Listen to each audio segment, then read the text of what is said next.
Welcome back to the main event on allsportscleveland.com. Any sport, anytime, anywhere. I just wanted to mention that we was on the TuneIn app and BeyondAir.com/allsportscleveland. I'm sure you did, and I've been protesting that. I was going to say that intro like 9 times already. You're finally coming up with a airing of grievance. Here we go, guys. This is Nick Wilson. Hello, you're on the main event. Nick Wilson, how you doing today? Doing pretty well. How you doing? I'm fantastic. Hey, man, how you doing? This is Rob Ruzicki here on the main event. We have the host of the appropriately sized and appropriately named Nick Wilson Experiment on 92.3 The Fan. How you doing, man? I'm doing pretty well, man. It's a Monday, but I haven't died yet, so we got, really time to get better or worse, depending on how things go in the next 9 hours. Yeah, I like that. Well, you go on the air in about 4 hours, so best of luck till then for sure. Oh yeah, I really only have to make it until 7 o'clock, and then they put me in a padded studio in my nice, comfy jacket that is tied together, and I'm in a safe place then. Hey, yeah. And worst comes to worst, you keel over, and Kitty Kid will take over everything for you, and I'm sure he's probably hijacked everything more than enough times on his own. I'm pretty sure he's feeding pizza to make sure that sort of thing happens. Yeah, I wouldn't. Yeah, with like every once in a while, it's just like, hey Nick, you've only had 5 pieces of pizza today.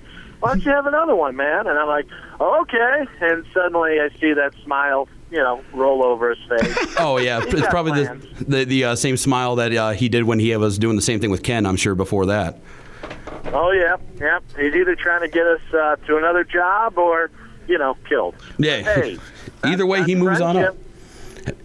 Hey, that's cool. I was going to say, real quick before we get to the real questions, what's the pizza choice? Oh, my gosh. Well, you've got to go Chicago style. If you're an American at all, you go Chicago style, right? Yes. Yeah. Correct. And then I myself, I go for the basic Chicago here in town. And what that is you got a full layer of sausage, and you got a little bit of cheese and a little bit of sauce, and then you're in heaven. Yes. Oh, my goodness. Yeah, I definitely, I'll take that over the cardboard from New York. This is what I get for not eating before the show. Right, now I'm hungry. Rob, we're getting pizza after, right? Well, the best part is everybody always says, you shouldn't really even call Chicago-style pizza. No.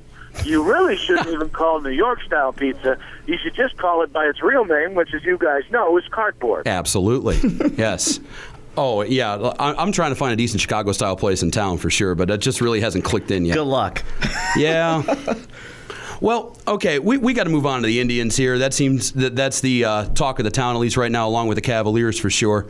My co-host here, Double A, is a little freaked out that they have started out 0-4-2. Is that anything we should make any sort of hay about, or is that just spring training? It's just spring training, man. It really is. I got to be honest with you. If you are a rookie team and you have a bunch of rookies and guys just don't seem to give a damn, then you worry. But when it's a veteran team, when really at this point you're just kind of experimenting, I mean, I don't think there's anything to worry about. And the biggest thing right now is I think they're trying to figure out who's going to be at that 5 spot.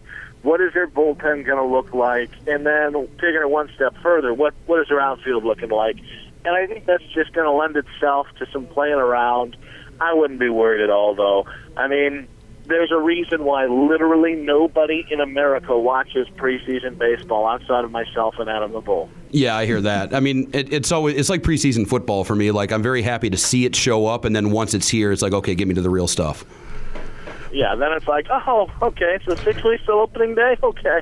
Oh. I'll play Madden. Well, I was going to say, here's my problem. I'm used to seeing good Browns football during the preseason. And then it's like, oh, yay, there's hope. And then the season happens. The Indians here, it's the opposite. But who is going to take that 5th spot? Who do you think is going to take the 5th spot? Well, I think it makes sense right now to give it to Josh Tomlin. The reason being is that Josh Tomlin has more experience. They just got signed to a contract extension. And then you bring Cody Anderson around once somebody gets hurt or if somebody's been ineffective. You're really playing with a bit of fire with Trevor Bauer, who is he going to implode or is he going to finally become that phenomenon that his talent says he could be. So I would say that Cody Anderson either starts the season in AAA, same way Danny Salazar did last year.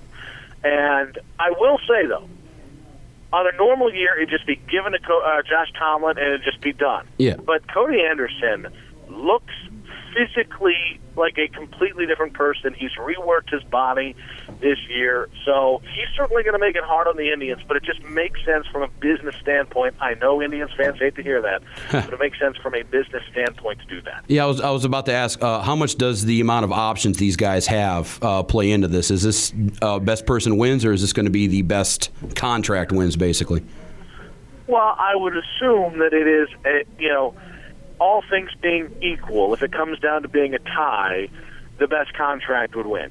Or how do you save? And at this point, when it comes down to, it's not necessarily about options, but it's about, can we have somebody? Because if you have to let Tomlin go, then you're losing him.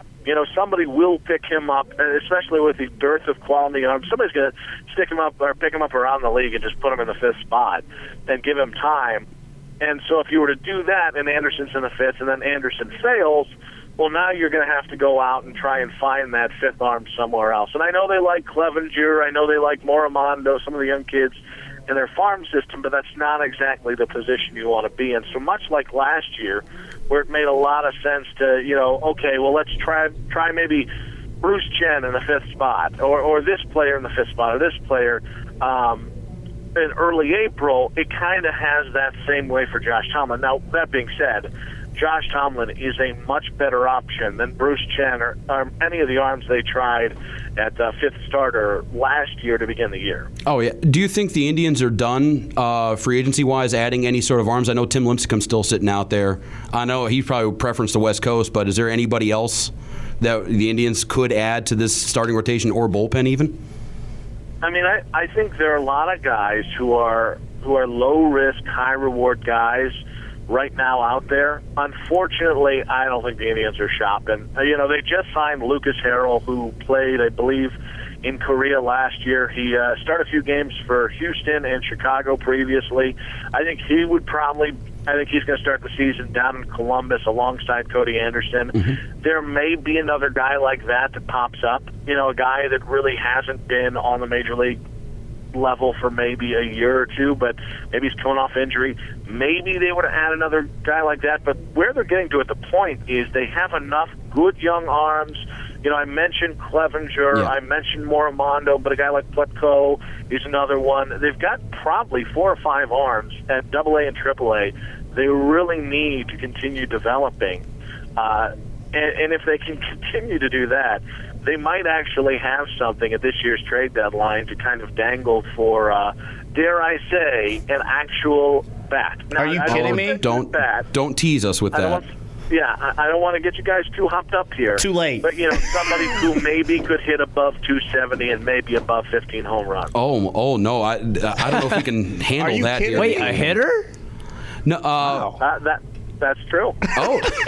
Well, we've already, we've been talking on the show here, too, about the blackout for the Indians offense the last couple of years, and that wasn't helped out at all by Abraham Almonte getting suspended for 80 games. With the, we need a hitter. We've just went over that. What's the outfield looking like right now without Almonte? Because that's a lot of games and a lot of innings that they're going to have to make up for. Yeah, it's just one of those funny things. I think the second that the Almonte news came out, that's why you saw Will Venable signing. The way I would see it right now, the way I've kind of heard it broadcast, is that until Brantley comes back, Davis in left, Venable in center, Chiz in right, and then either Cowgill or Joey Butler in as kind of your fourth outfielder, your reserve guy. And then from there, once Brantley comes back, that certainly adds another piece of the pie. But the other thing that I keep hearing is that once Tyler Naquin's, once he passes that time, similar to how Lindor last year, to where it could delay his free agency another year, from what I hear, there are a lot of people in the Indians organization who think that Tyler Naquin's going to come right up, whether it's in mid-May or June, and become the starting center fielder. So I would assume that that very scary outfield of Davis, Venable, and Chiz will be around for a little bit. And then once service time is up for him and once Brantley comes back, they'll kind of alter the outfield. So basically, the outfield you're going to see on April 3rd, 4th, or 5th is going to be drastically different than potentially the one you could see June 6th or 7th. Yeah, I'm trying to figure out, too. It looks like Austin Jackson just landed with the White Sox. Why didn't the Indians try to go out and get him? And was it just a price thing, or did he not fit into what they wanted to do? Well, apparently the Indians did go after him pretty hard, and they offered him basically the center field job. Yeah. And said, listen, we're going to give you as much playing time as you want. But what I think it came down to was a preference of where to play. And what I mean by that is, if you look at his career splits at U.S. Cellular Field versus Jacobs Field, and let's call it that. Let's not give into the branding of the moment here or the last 15 years. I don't care. It's still Jacobs Field.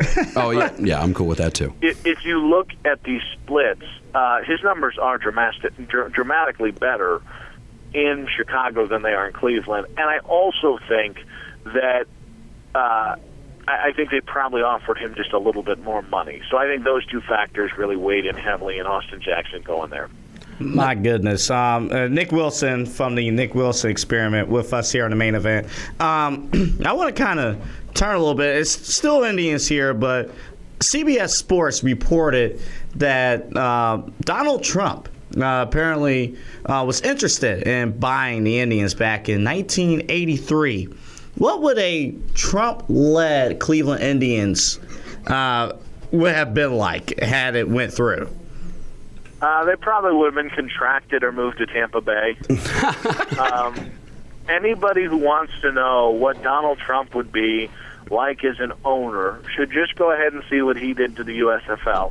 That was one of money-wise, that league could have really challenged the NFL had they been more patient, stayed in the spring, had they played in the spring another 5 to 10 years. And honestly, just continued the practices of what they had done.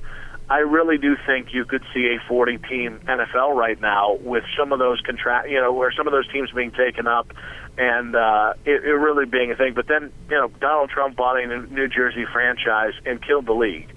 And there is a really great. Tampa Bay had one of the kind of most steady franchises of all USFL history, and their owner had gotten sick, and by the end of I think it was 83 or 84, he knew he wasn't going to make it too much longer. Yeah. And he got sick of Trump deriding other owners, deriding people who simply didn't acquiesce to every one of his insane responses.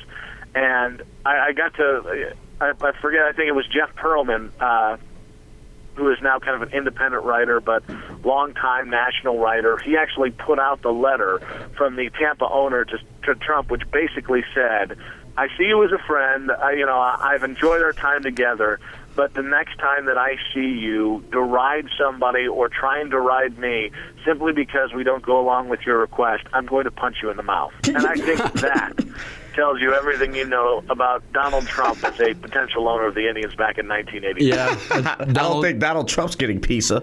Yeah, that probably tells you all you need to know about him with maybe taking other jobs too, but we'll leave that at that for sure. Nick Wilson, thank you for calling in with us right now, chatting a little Indians. It's been a pleasure, man. Hey, guys. It was great. Let me know if you ever need anything. Hey, not a problem. Thank you. All right, Nick Wilson of 92.3 The Fan. Right here. Rob, I'm just going to say it on the air. I was going to ask a question. Oh, okay. But, whatever. Well, Nick, we'll wait for next time. It's Eli will mail you his question. Yes. Hopefully we get it on the air guys, tomorrow. I'm just used to it. I always get the short end of the stick. Sorry, my back was to you, man. I didn't quite really sure. see what was going on here. Your back's always to me, Rob. Well, I'm sitting here doing my job. I'm going to email you next time. Just give me your email. I'll email you during the show. Yeah, that might be easier. Who knows? But yeah, that was a lot of interesting things here from Nick. Just the Eli, what did you think of it? Well, considering I could have just walked into the break room, listened to the interview,